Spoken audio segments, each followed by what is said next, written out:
আমি একদিন ওয়াজে বলছিলাম যে লাল, নীল, হলুদ, কমলা, বেগুনি বিভিন্ন কালারের বর্তমানে যে মহিলারা রঙ্গিলা বোরকা পরে, টাইট ফিটিং বোরকা, এগুলো কোনোভাবেই ইসলাম সম্মত, শরীয়ত সম্মত, কোরআন সুন্নাহ অনুমোদিত বোরকা না। এটি বোরকাও না, বোরকার জাতও না, এগুলো বোরকা না। এগুলো আরেকটা থ্রি পিস, বেডির শরীরে থ্রি পিস দুইটা, একটা ভিতরে এটা আর এটার উপরে আরেকটা গাও দিছে। এটা মূলত দুটাই থ্রি পিস। বোরকা এত টাইট হয় না, বোরকা এত রঙ্গিলা হয় না, এটারে কোনো বোরকা বলে না। এটা আরেকটা কি থ্রি পিস। আমরা যেমন ভিতরে একটা গেঞ্জি গাও দিছি, পূর্বে আরেকটা জামা গাও দিছি।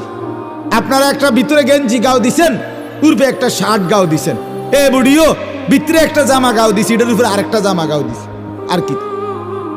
তো বোরকা হইতে হবে ঢিলে ঢালা, বোরকা হইতে হবে কালো, বোরকা হইতে হবে উপরের পাট্টাটা একবারে হাঁটু পর্যন্ত নোয়ানো, বোরকা হইতে হবে এমন এতটা ঢিলে ঢালা যেন শরীরের গঠন বোঝা না যায়। মহিলাটা চিকন না মোটা, লম্বা, বেটে, এটা বোঝা যাবে না।